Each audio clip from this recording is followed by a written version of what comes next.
નમસ્તે વિદ્યાર્થી મિત્રો, ધ સ્કૂલ ઓફ સાયન્સના વિડીયો લેક્ચરમાં ફરી આપનું સ્વાગત છે.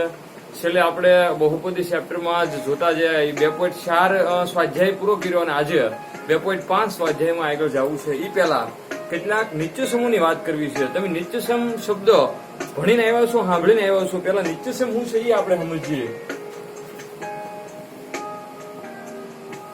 નિત્યસમ ઘણી વખત ગણિતમાં એવા બધા નિયમો હોય કે ભાઈ એ શબ્દને તમે સમજી ગયો તો એની અંદર બધું આવી જતું હોય. ઓકે, આને જો તમે નિત્ય અને સમ એટલે આપણે ગણિતનો ઇંગ્લિશ શબ્દ આમાં લીધો છે. સમ એટલે કોઈ પણ દાખલામાં ઉપયોગ કરતા આપણે ઇંગ્લિશમાં સમ બોલતા હોઈએ. અને નિત્ય એટલે એવો નિત્ય છે કે ભાઈ જે દરરોજ માટે રેગ્યુલર છે, એનું પાલન થાય છે. એવા કેટલાક સમ, એવા કેટલાક સૂત્રોની વાત કરવી છે અને ગણિતમાં નિત્યસમ કહેવાય. અને એની કેટલાક સૂત્રો હું પેલા લખું છું અને એની જેવા દાખલાની રકમ 2.5 સ્વાધ્યાયની મેં તમારી સામે લખેલી છે. પેલા કેટલાક સૂત્રોને જોવા છે અને એ જો તમને આવડી જાય તો ખૂબ હેલી રકમો તમારી સામે લખેલી અને ડાયરેક્ટ આવડી જાય એવું છે. તો પેલા કેટલાક સૂત્રો જોઈ, ધારો કે તમને આવું આપે, આમ તો તમે આ બધું જોઈને આવ્યા છો, પણ અત્યારે ભણાવવું જરૂરી એટલા માટે છે કે આ સ્વાધ્યાયમાં આ નિત્યસમ આવશે. ગણિતની બુક જો તમે ખોલેલી હોય અથવા તો તમારી પાસે હશે તો તમે આ ખોલશો તો તમને નિત્યસમ જોવા મળશે. અને હું તમારે ઓલરેડી અત્યારે બધું ભણાવી દઉં અને પછી તમે રિવિઝન કરશો એટલે જેથી કરીને તમને ડાયરેક્ટ આવડી જાય. a ઓછા b નો વર્ગ, એટલા માટે આને એમ વસાય કે કૌંસમાં કોઈ બે ઘટક હોય, વચ્ચે પ્લસ યા માઇનસ ની નિશાની હોય અને કૌંસ ઉપર વર્ગ હોય. બરાબર, બે સૂત્ર આપણે જોઈ લઈએ એક સાથે. હવે આનું સાદરૂપ આવું આપીએ. આમાં એવું થાય, પ્રથમ પદનો વર્ગ, માઇનસ નિશાની છે તો માઇનસ, નિયમના 2 પહેલું પદ ગુણ્યા બીજું પદ અને વત્તા બીજા પદનો સ્ક્વેર, આવું થશે. અને અહીંયા જો માઇનસ નિશાની હતી તો આપણે અહીંયા માઇનસ રાખી, તો અહીંયા પ્લસ છે તો અહીંયા પ્લસ રાખીને એનું જ લખી દો એટલે એ સૂત્ર બની જાય a સ્ક્વેર વત્તા 2ab plus b square. Okay, આ બે નિત્યસમ આપણને જાણવા મળ્યા. હું કહી છે નિત્યસમ ફરીવાર, કોઈ બે ઘટક હોય, નિશાની પ્લસ કે માઇનસ હોય, કૌંસ ઉપર સ્ક્વેર હોય એટલે કે બે ઘાત હોય તો એનું સાદરૂપ આમ આપશું, પ્રથમ પદનો વર્ગ. અહીંયા પહેલું પદ a છે તો એનો આપણે વર્ગ કર્યો. ધારો કે અહીંયા કોઈ એની જગ્યાએ કોઈ પણ બીજું પદ હોય, ઉદાહરણ તરીકે આવું હોય 2x ઓછા y નો વર્ગ, તો અહીંયા અત્યારે એની જગ્યાએ 2x છે તો એનો આખાનો વર્ગ કરવાનો, 2x નો સ્ક્વેર. નિશાની માઇનસ છે તો માઇનસ, નિયમના 2 લખવાના છે, a ગુણ્યા b એટલે પ્રથમ પદ ગુણ્યા બીજું પદ. તો પહેલું પદ અહીંયા 2x અને બીજું પદ y વત્તા બીજા પદનો વર્ગ. દરેક બે સૂત્રની અંદર બીજું પદ છે મિત્રો એ પ્લસ છે. શા માટે બીજું પદ પ્લસ? કે કોઈ પણ પદનો વર્ગ કરો એ હર હંમેશ માટે ધન હોય, એટલા માટે અહીંયા જે બીજું પદ છે એ પ્લસ ની નિશાની વાળું મૂકેલું છે. તો આનું સાદરૂપ આમ. હવે આખા કૌંસનો સ્ક્વેર કરવો છે તો આ બે ઘટકનો વર્ગ, 2 નો વર્ગ 4x નો x સ્ક્વેર ઓછા 2 ગુણ્યા 2 જે કોઈ સંખ્યાવાળા પદ એનો ગુણાકાર થઈ જશે સજાતીય પદનો. 2 ગુણ્યા 2 એટલે 4 xy ના xy અને વત્તા y નો સ્ક્વેર. જો આ તમે આખું આ સાદુરૂપ દઈ દીધું કહેવાય. આ જે કૌંસ ઉપર વર્ગ છે તો આ પહેલું અને બીજું બે માંથી કોઈ પ્લસ યા માઇનસ નિશાની વાળો દાખલો આપશે. એવા ઘણા બધા દાખલા આપણે જોવાના છે. તો એ આ બે સૂત્રની મદદથી ગણાશે. એની પછીનું એક નિત્યસમ લઈએ, તફાવત વાળા અવયવ, a ઓછા b a વત્તા b. તો હવે આ નિત્યસમ શું કહે છે? તો કે જે પહેલા કૌંસમાં ઘટક છે એવા જ ઘટક બીજા કૌંસમાં. જોવો તમે, અહીંયા a છે તો ઈજ a અહીંયા b છે તો ઈજ b અહીંયા. બરાબર છે, પણ ખાલી ડિફરન્ટ આ નિશાનીનો છે. અહીંયા પ્લસ છે અને આ બાજુ માઇનસ છે. કોઈ પણ બે કૌંસ આપે, ગુણાકારની પોઝિશનમાં કૌંસ આપે, એક નિશાની માઇનસ હોય અને એક નિશાની પ્લસ હોય તો એનો સીધો જવાબ તમારે આવી રીતે લખવાનો છે, પ્રથમ પદનો વર્ગ એટલે a સ્ક્વેર અને માઇનસ બીજા પદનો વર્ગ એટલે b સ્ક્વેર. બરાબર, તો આ આપણે 3 નિત્યસમ જોયા. એની પછીનું ચોથું નિત્યસમ જોવા જવું છે. ફરીવાર સમજાવું, કોઈ પણ બે કૌંસ હોય, જે પહેલા કૌંસમાં બે ઘટકો છે એવા જ ઘટકો બીજા કૌંસમાં હોય. ઓકે, અને વચ્ચે ગુણાકારની નિશાની હોય તો એનો સીધો જવાબ તમે લખી શકશો, પ્રથમ ઘટકનો વર્ગ અને માઇનસ બીજા ઘટકનો વર્ગ. એની પછીનું અગત્યનું નિત્યસમ જોવું છે. બે કૌંસ હોય, x વત્તા a અને x વત્તા b. જોજો, અત્યારે હું તમને નિત્યસમો સમજાવું, એક એક કૌંસ વાળા છે નિત્યસમો, પણ જયારે રકમ આવશે તો આમાં એની જગ્યાએ કઈક વધારે પદ આવશે ત્યારે આપણે વધારે વિગતે સમજીશું. આ નિત્યસમ એવું કે બે કૌંસમાં પહેલો ઘટક સરખો હોય. જોયો તમે, જોઈ શકો, આમાંય પેલો x છે ને આમાંય પેલો ઘટક x છે. હવે આ x ની જગ્યાએ દાખલામાં કદાચ બીજું કઈક હોય, આમાં જો x છે, અહીંયા x છે, અહીંયા કદાચ 3x છે. ટૂંકમાં કહું તો પેલો ઘટક જે અહીંયા છે એ જ અહીંયા હોવો જોઈએ અને બીજો ઘટક અલગ અલગ છે, જો a અને b, બરાબર છે. તો હવે એનું સાદરૂપ કેમ આપવું? તો આનું સાદરૂપ આમ આપી શકાય. પહેલા આનું શું કરવાનું છે? પ્રથમ ઘટકનો વર્ગ x², ઓકે. એની પછી આ a વત્તા b બેના ગુણાકારમાં હરખો ઘટક અને પછી અલગ અલગ ઘટકનો ગુણાકાર, બરાબર છે. ફરીવાર સમજીએ. પ્રથમ ઘટકનો વર્ગ, અલગ અલગ ઘટકનો સરવાળો, જે નિશાની અલગ અલગ ઘટકની છે એને કાઉન્સમાં મૂકવાની છે અને સરખા ઘટક સાથે ગુણાકારમાં અને પછી અલગ અલગ ઘટકનો ગુણાકાર કરવાનો છે, ઓકે. તો એ રીતે આ નિત્યસમ જોઈ શકાય. હવે આજના દાખલામાં હજી એક નિત્યસમ છેલ્લું ભણીએ પછી આપણે આ દાખલા ગણી શકશું. a વત્તા b વત્તા c નો સ્ક્વેર આવે. કાઉન્સની અંદર 3 ઘટક હોય મિત્રો અને એનો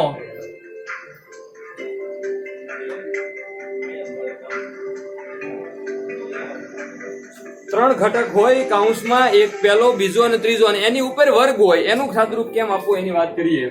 તો પહેલા આમાં એવું લખવાનું, પ્રથમ એનો સ્ક્વેર વત્તા બીજા ઘટકનો વર્ગ વત્તા ત્રીજા ઘટકનો વર્ગ, ઓકે. એની પછી વત્તા 2 ગુણ્યા પહેલું પદ ગુણ્યા બીજું પદ, 2 ગુણ્યા બીજું ત્રીજું વત્તા 2 ગુણ્યા ત્રીજું અને પહેલું પદ. આ રીતે લખવાનું છે. બસ એટલા નિત્યસમ જો આવડે છે. આ 1 2 3 4 અને 5 નિત્યસમ આજે આપણે જોયા છે. એ 5 નિત્યસમના દાખલા તમારી સામે લખેલા છે. એટલા દાખલાને જ આપણે આજે ગણવા છે અને બીજા અવયવ વાળા દાખલા એને આપણે જોઈ ગયેલા. તો આ બસ આ એટલા પ્રકારના નિત્યસમ ખાસ પેલા યાદ રાખવાના છે અને એને રહી અને એક પછી એક દાખલો આપણે જોતા જઈએ. હાલો, પહેલો દાખલો ગણીએ. એમાં એવું કઈક છે કે ભાઈ x વત્તા 4 બીજા કાઉન્સમાં x વત્તા 10. તમે જોઈ શકો આમાં કયું નિત્યસમ વાપરવું મળે? તો કે આની અંદર નિત્યસમ આ વાપરવું પડશે. કયું? તો કે આ અને ક્રમ આપી ઘડીક માટે. આ 4 નંબરનું નિત્યસમ મારે વાપરવું પડશે. હું કામ?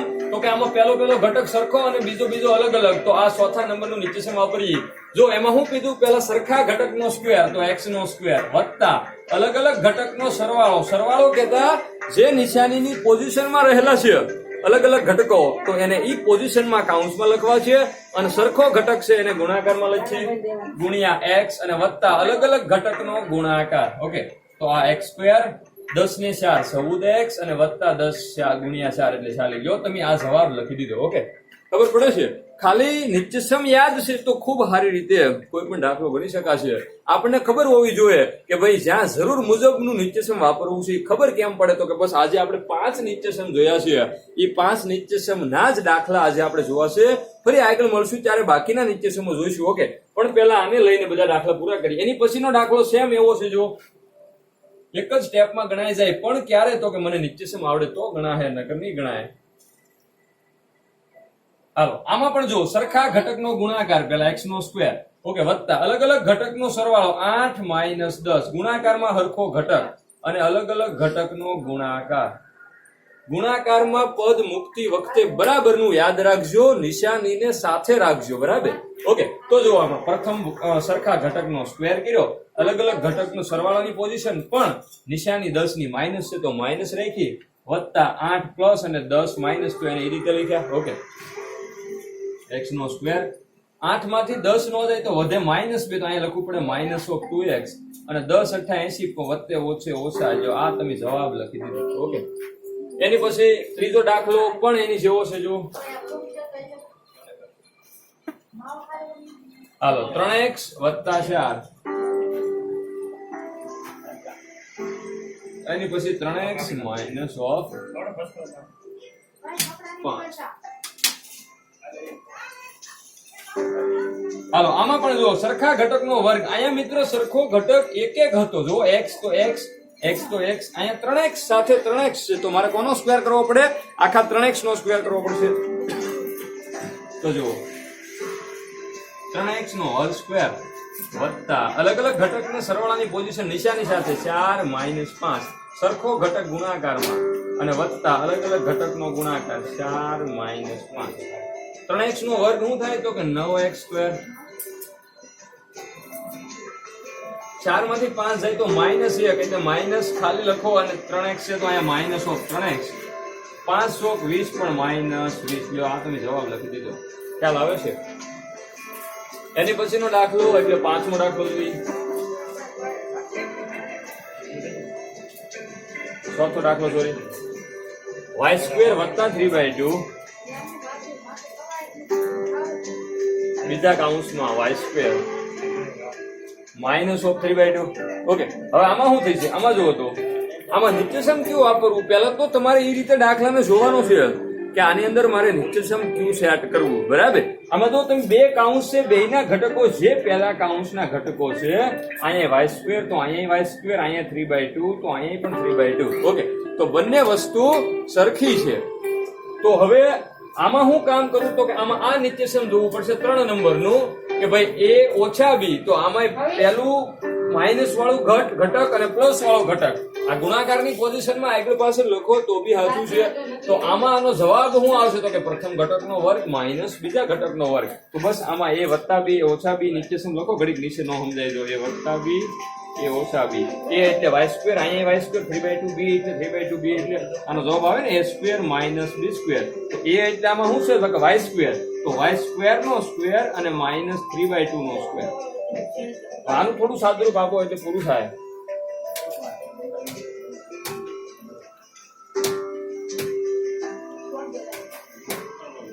હાલો, y સ્ક્વેર નો સ્ક્વેર ઘાતની ઘાતનો ગુણાકાર તો y ની 4 ઘાત માઇનસ 3/2 આ બેયને સ્ક્વેર લાગે. અંશમાં 3 નો વર્ગ 9 અને છેદમાં 2 નો વર્ગ 4. જો આ જવાબ આવી ગયો. ઓકે, એની પછીનો દાખલો એટલે પાંચમો દાખલો. આ જ નિત્યસમ 3 ઓછા 2x અને બીજા કૌંસમાં 3 વત્તા 2x. જે પહેલા કૌંસમાં ઘટકો છે એ જ ઘટકો બીજા કૌંસમાં, પણ ખાલી ડિફરન્ટ મિત્રો નિશાનીનો. તો પ્રથમ ઘટકનો વર્ગ માઇનસ બીજા ઘટકનો વર્ગ. ઓકે, તો 3 નો સ્ક્વેર માઇનસ ઓફ 2x નો સ્ક્વેર. 3 નો વર્ગ 9 અને 2x નો વર્ગ થાય 4x નો સ્ક્વેર. જો આ તમારો જવાબ. ઓકે, એની પછીનો દાખલો એટલે છઠ્ઠો દાખલો. આની કાયદેસર કન્ડિશન તમે એમ કહો સાહેબ ગુણાકારના દાખલા આ ધોરણમાં ભણવાના છે, પણ નહીં. આની કન્ડિશન એવી લખેલી છે સીધો ગુણાકાર કર્યા વગર યોગ્ય નિત્યસમનો ઉપયોગ કરી અને ગુણાકાર કરવાનો છે. તો 103 ગુણ્યા 7 107 જે આ લખેલું છે 103 ગુણ્યા 107. તો આમાં નિત્યસમનો ઉપયોગ કરવાનો છે. આમાં લખું છું 100 વત્તા 3. તમે કહો છો સાહેબ આવું કઈ રીતે, પણ સમજાવું તમે અહીંયા ધ્યાન રાખજો. આને એ રીતે લખવું છે. આ બે રીતે થઈ જતો હોય ઘણીવાર. આમાં એ રીતે થતું હોય પ્લસ માઇનસ તફાવતના અવયવો, અને આ રીતે પણ થતું હોય છે. 100 માં 3 નાખો તો 103 થાય અને 100 માં 7 નાખો તો 107 થાય. આવું લખીએ છીએ આપણે. હું કામ આવું લખ્યું તો મારે નિત્યસમ વાપરવું છે, ડાયરેક્ટ ગુણાકાર કરવો નથી. બરાબર? હાલો લખો નિત્યસમનો ઉપયોગ. પ્રથમ સરખો ઘટક બેયમાં હો આવી ગયો, બાકી અલગ અલગ ઘટક. તો સરખા ઘટકનો સ્ક્વેર અહીંયા તમે જોઈ શકો છો. ક્યાં તો કે અહીંયા સરખા ઘટકનો સ્ક્વેર. અલગ અલગ ઘટકનો સરવાળો ગુણ્યા સરખો ઘટક. અલગ અલગ ઘટક એટલે ક્યાં ક્યાં ઘટક તો કે 3 અને 7. 3 વત્તા 7 ગુણ્યા 100 અને વત્તા 3 ગુણ્યા 7. હાલો 100 નો વર્ગ એટલે મિત્રો 10,000 થાય. 4 શૂન્ય લગાડવાની છે. ઓકે, વત્તા 7 ને 3 10 10 ગુણ્યા 100 એટલે 1000 વત્તા 7 તેરી 21. કરો સરવાળો. પેલા બે ઘટક 21 આવી જશે, બીજા ઘટક 0 0 આ 1 0 1 અને 1 ના 1 11 0 21. આ સીધો ગુણાકાર કર્યા વગર. હવે તમારે ચેક કરવા માટે તમે સીધો ગુણાકાર કરી શકશો, પણ સીધો ગુણાકાર કરીને જો જવાબ લખશો તો એના કોઈ માર્ક્સ મળશે નહીં. બરાબર છે? તો આ આપણે લખ્યો નિત્યસમનો ઉપયોગ કરીને ગુણાકાર. બાકીના બે દાખલા આ પ્રમાણે ગણવા છે આપણે અહીંથી લઈ.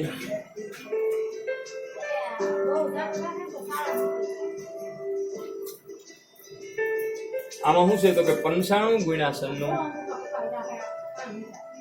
95 એટલે કેટલા લખાય તો કે 90 વત્તા 5 અને 90 વત્તા 6. હાલો સરખા ઘટકનો સ્ક્વેર તો 90 નો સ્ક્વેર વત્તા અલગ અલગ ઘટકનો સરવાળો 5 વત્તા 6 ગુણ્યા 90 વત્તા 5 અલગ અલગ ઘટકનો ગુણાકાર એટલે 5 ગુણ્યા 6. ઓકે, પૂરો કરો. 90 90 81 બે શૂન્ય બીજા વત્તા 5 ને 6 11 ગુણ્યા 90 વત્તા 5 30. અહીંયા 81 છું, 11 નવા થાય 99 0 અને વત્તા 30. હાલો પેલો શૂન્ય 3 ને 9 12 12 નો બગડો વધી બાજુમાં કોઈ પણ એક સ્ટેપમાં મૂકી દો. 1 9 ને 1 10. અહીંયા પૂરું થઈ ગયું. 10 ને 11 નો એકડો વધી 1 ને 8 ને 1 9. આનો જવાબ આવે મિત્રો 91 0 20. ઓકે, એની જેવો દાખલો એટલે છેલ્લો દાખલો. એમાં શું છે ભાઈ જોવો તો 104 ગુણ્યા 6 104 ગુણ્યા 96.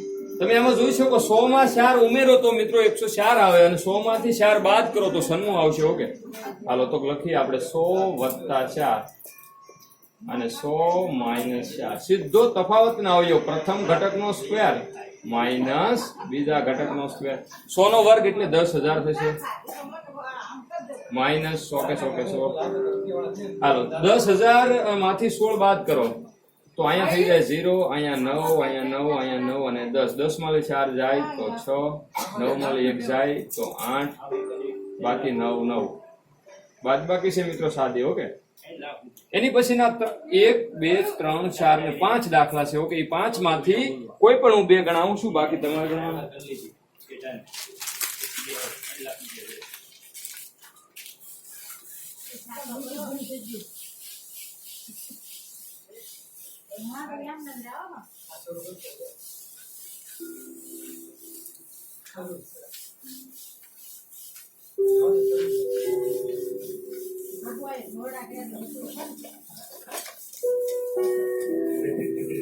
હાલો હવે જુઓ 2x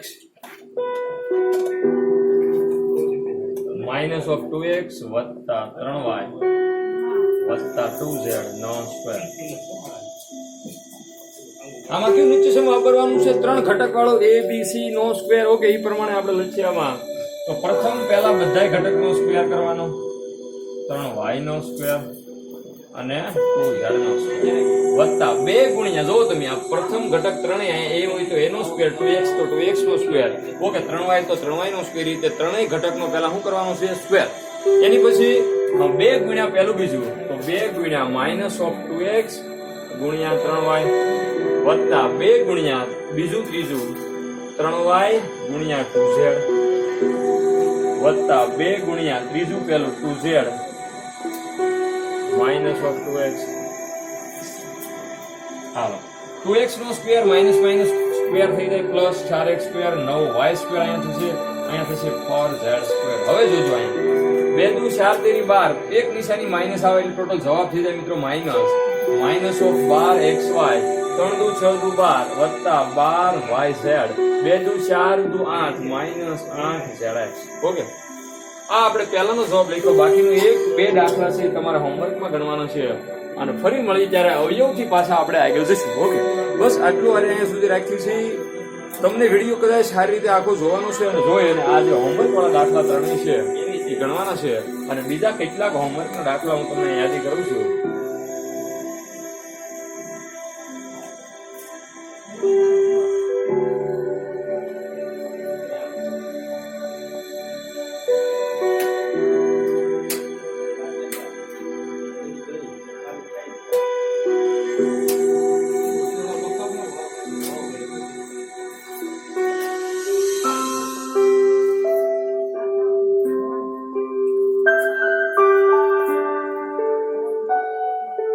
આ 4 દાખલા છે એ હોમવર્કમાં ગણવાના છે અને આ 3 દાખલા. ઓકે, ફરી મળીએ ત્યારે પાછા આ સ્વાધ્યાય આગળ લઈ જઈશું. ઓકે.